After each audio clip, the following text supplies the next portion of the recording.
Okay guys, magandang umaga guys. Ito naman tayo sa bagong episode natin. Ito, kasama ko si EJ. Di ako nakapag-video kanina. Doon kami dumaan sa tabing ilog ng Santo Niño, Malanday, tsaka Tumana, no? So dito na kami sa may papuntang Timberland. Dapat ang daan namin sa kabila kasi walang ahon doon. Dito kasi may ako kasi dito. Ayan may mga yan, mga maglalaro sa Timberland yan. Ang entrance pala sa Gary! Timberland pala guys. Ang entrance pala sa Timberland guys, pag weekdays daw 250 daw. Pero pag weekends daw nasa 550 daw. So sa mga di nakakaalam dyan sa Timberland, laruan daw nila. Yun, alam nyo na ngayon kasi sinabi ko na sa inyo. I-inform ko na sa inyo lahat yung detalye pagdating sa entrance, no? So sa mga walang mga sasakyan dyan, gusto nilang maglaro, pwede naman kayo umahon doon. Hindi naman ganun kalayo yung aahon ninyo. Medyo matarik lang. Kasi naniniwala ako lahat naman ng enduro bike naman yan, mga karamihan naka 12 speed naman lahat yan. So ito muna yung ginamit ko DJ, yung krongoli, kasi akala ko sa kanina uulan Nagagamitin ko sana talagang bike yung 2.6 player sana. Kasi napakabit ko na pala yung crown race na tapered kay Kuya Jojo kahapon. Salamat sa kanya, natapos na yung problema ko. Hindi na nakadikit yung port dun sa frame, kaya mas okay na yun kasi yun lang naman ang inaabol ko. Kasi malapad talaga yung mga crown ng malapad kasi yung mga ng mga cart ng mga rackshack. So yung mga tinidor na suggest ko talaga para maiwasan yung ganong sayad is yung mga Barsochi, Manitou, tsaka Pax. Yun yung mga tinidor na recommended ko dahil hindi sila masyadong hindi malapad masyado yung art nila. So ito, dala ko guys yung yung ating chest belt. Mamaya kukuha tayo ng mga clip doon sa kambal. Titira tayo doon. So kailangan ako nag-DJ dito sa papuntang Timberland, Ayan, suot ko na yan. Mamaya kukuha tayo ng dyan. Kukuha tayo ng clip dyan. Ewan ko sa mga to kung so uwi ko mga to. Siguro ako hanggang hanggang alas 9 lang ako or 9:30. Pwede na yun. A few minutes later. Ito yung mga kasama ko guys. Kaya kasama ko. Ay Peter, kunti katanungan lang. Kamusta ride natin? Okay na naman, sumasakit lang kami ko. Napiyo po mo ng konti para pag pinilala mo hindi ka malulugit. Mamaya mo nang papasok ang balik. Excited na si Iggy sa bagong tinidor niya. A few inches later. Pinakalimutan ko na Dati mo kung malaking talunin ngayon limit na lang. Limit na nga No, dati first timer natin mukhang all up to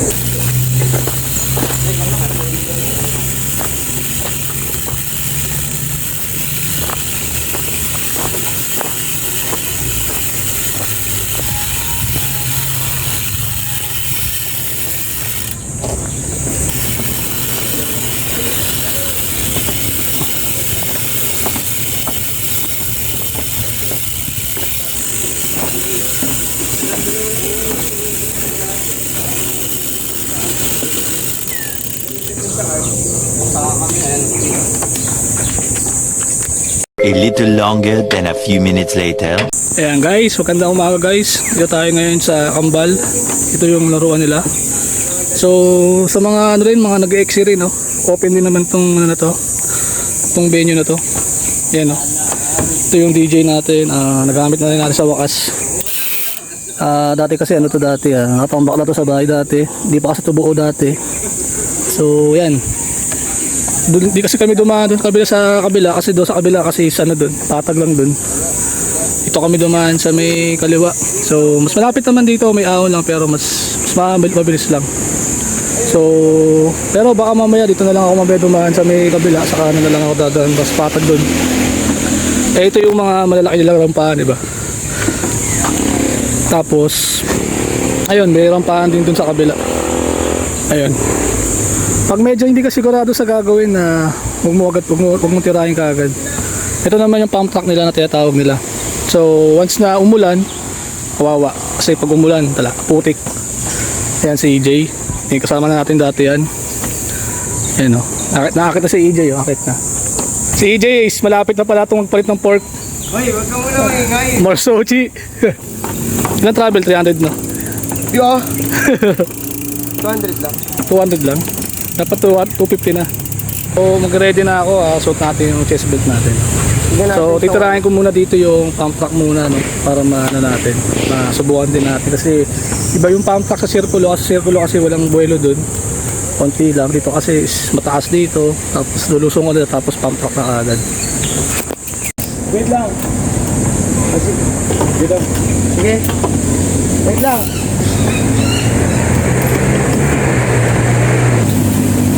Uy, grabe, lumilipad. Hindi ko kaya dito sa bike na lang.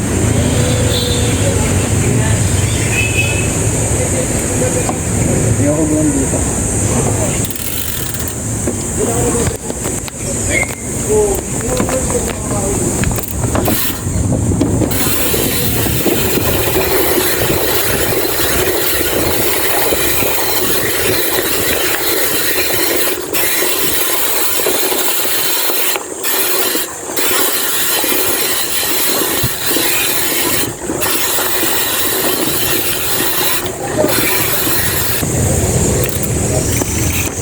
Seconds later.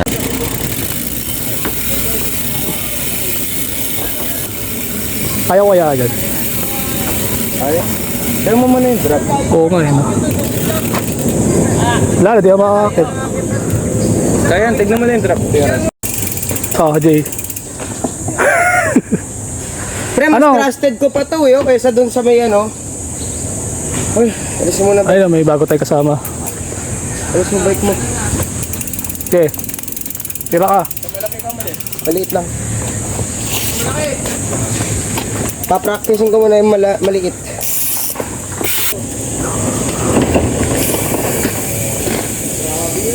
Guys, kanina galing ako doon sa may buwelo, no? So, yan. Medyo malayo yung kahoy doon sa lupa, no? So, kailangan talaga ng buwelo. Yun yung tendency bakit may pababayan para makabuwelo ka ng maayos. Dito naman sa tabi nila, sa tabi nung tinirahan nila is mataas ng konti. And mas malayo pa doon sa babaksakan, no? So, sayang sila Kuya Jem, tsaka sila Kuya Christian, sila nakasama. Tsaka si Jamir, no? Yan, sila nakasama.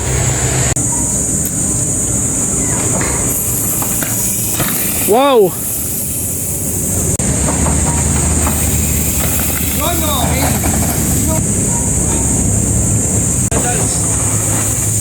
Uy! Mali!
Okay na.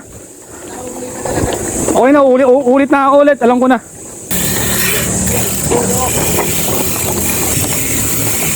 Jay, baka sumunod AJ ah. Sino ka?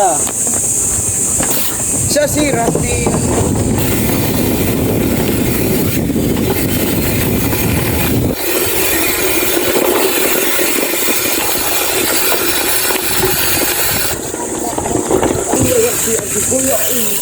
Ito po, bago pinito ko. Wala yung mga kaibigan mo. Uy, baka may gusto bumili ng DJ ko. Binibenta ko isa. Baka lang. Ayan o. Teka dati isang nga. Bili pa si AJ talaga. Yun o. Uy! Video ko. Ay, dapat pala ginaganon mo. Ayun na yung sound part.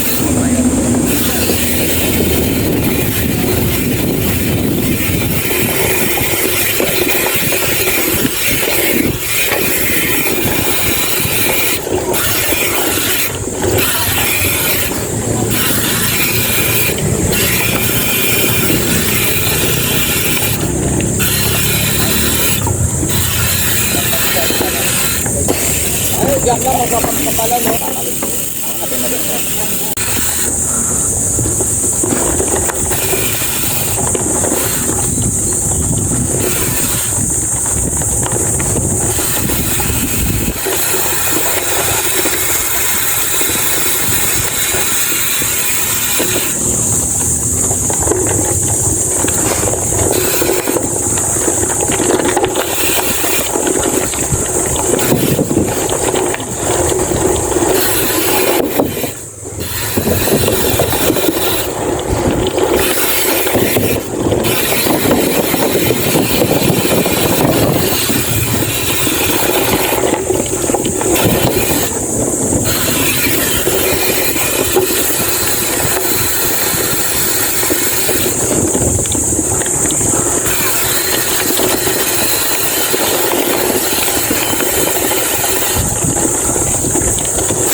Dapat ikaw ang professor ko kasi ikaw ang mga master sa mga hagdanan. Yan. Uy, grabe na lang kauna mo. Kaya mo kung ano. Naantay ka na eh. A few minutes later, a little longer than a few minutes later. Okay, magandang tanghali sa iyo. So yan o, ito yung mga bike ng mga kasama namin. Hindi nyo alam, ang dirt is nandito lang. Yan o, ito yung dirt Marikina, Santo Niño. Libre lang dyan. So hindi kami naglaro dyan, sa Kambal kami naglaro. Ito kasama ko itong mga to. Yan o.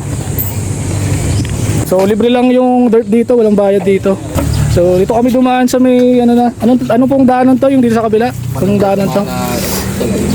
Hindi siya daang bakal, no? Diba? Riverside. Riverside. Dike. Yan. Ito, tuwan-tuwa to bukas, makukuha na niya yung ano niya. Parsochi na. Nalik na. Alik na. Eh. Itong kasama natin isa na semplang din. Pero okay lang sa kanya, no? Normal lang kasi yun. Ano, may pa ano si Kuya, oh. Si Edward may pa shoutout dito. Ito, may ano siya. Ay, pawak mo na saglit. Matawag yung Lazada ko. So yun na nga, tumawag sa akin yung Lazada. So alam nyo na yun guys kung ano yung binili ko doon. True axle naman ng Rockshox yun na pang Allen type na, non-boost yun. Kakabit ko doon sa 2.6 player yun para malinis na yung axle natin, naka Allen type na lang. Kasi karamihan sa mga axle, di ba, mga quick release, di ba? True axle pero quick release, di ba? Yan. Sayang, di nakasama sila Jamil kasi pamunta raw ng probinsya, umuwi muna. Doon na doon siya magti-trail.